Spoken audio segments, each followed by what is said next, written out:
How do we know when parental guilt is driving our actions or our choices or our reactions? And what do I mean by parental guilt? Well, we all have it, let's face it. Pretty much from the day we have a child, we have guilt going on for the rest of our lives, pretty much. It could be anything. It could be something small, it could be something huge. But we go through this feeling of guilt all the time. Guilt that we are a working parent and put our child in nursery. Guilt that we don't work and we stay at home with our children all day and they don't have that social interaction of nursery. How do you win? You may be guilt that you were a little less patient with your child one morning. Guilt that you spent too much time in the kitchen and less time engaging with your young child. It could be something huge, like guilt that you stayed in a painful marriage which was perhaps impacting on your child's life. That's much bigger. Or it could be guilt that a family is somehow broken. It could be anything. I mean, and maybe not even guilt. It could even just be something you really feel sorry for your child for. You know, that they witnessed something quite tragic happen, or that they went through some kind of trauma, or that they lost a parent or a relative.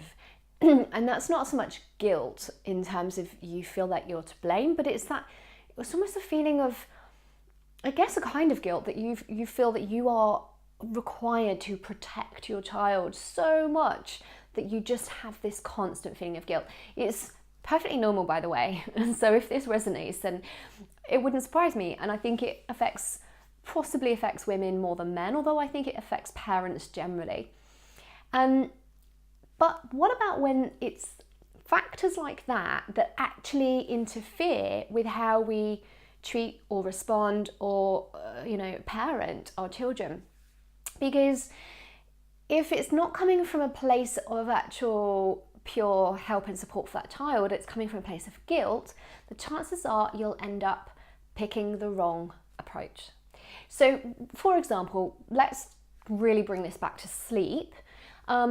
If you're feeling that guilt, if you perhaps have those feelings of, oh, I've been at work all day and, my child's in nursery till 6 p.m. and I get home and I just feel guilty, I've not spent any time with her and now I need to put her to bed and she's playing up, and actually the parent perhaps goes so much more softly on that child, or doesn't stick to boundaries and perhaps lets some of these things slide, creating perhaps quite a demanding or misbehaving child, but because of that parent's own guilt, because that parent feels so bad about their situation, it comes through in how they then treat their interactions with the child.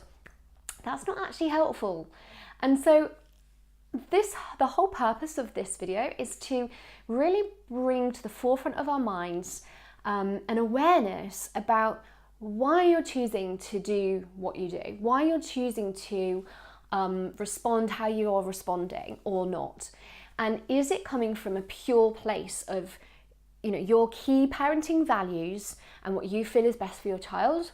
Or is it coming from a place of self-fulfillment, that you feel like I need to do this to make myself feel better, even if it actually makes my child turn into a spoiled brat? And I think it's important, really important for us to address that, because otherwise, not only do we have all that guilt, but then like 2-3 years later, you look back and go, oh God, what have I done?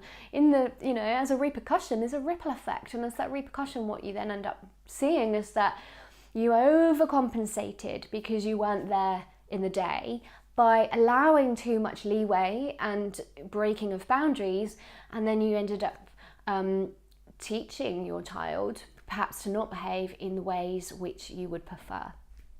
So that's the point of this. It's when our parental guilt feelings driving our actions.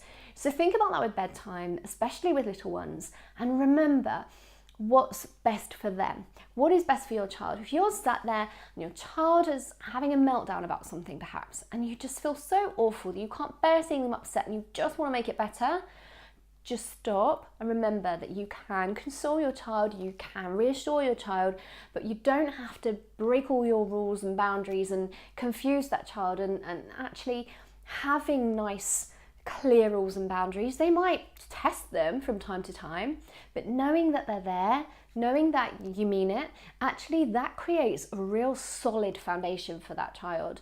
And if they test you and push you and you don't fall over, they have a much more secure foundation, secure attachment to you than they would if they thought, oh, so sometimes you do this and sometimes you do that. Sometimes I get away with this and sometimes I don't. That's not really a good solid foundation. So that actually is another very key point, is that sometimes the thing we feel we're doing that our child doesn't like and maybe we feel bad about is actually the very thing that's going to give them exactly what they need to be a nice, secure, safely attached, obedient child that can explore their boundaries, can test the limits, can adventure, can learn and grow, but also knows where they stand, knows that they have that solid foundation, knows that they have that parent that is a rock for them. And the only way you can be a rock for your child is by saying no when you need to say no. Obviously saying yes when it's okay to say yes, but just not letting your own feelings of guilt or your own feelings generally to control what you do. So have a think about that one, especially around sleep and especially around bedtimes, and think about that parental guilt thing and recognize it, acknowledge it. If you have it, if you feel it, process it, talk about it with a friend, journal, write it down, just acknowledge those feelings. You don't need to push them away. Acknowledge them and go, okay, it's because of that I feel like I want to react like this right now, but I know that's not what's best for my child, therefore I'm going to maintain what we've set out and I'm going to do what's best for my child right now. There you go, parental guilt. It's never going to go away, we just need to know how to live with it.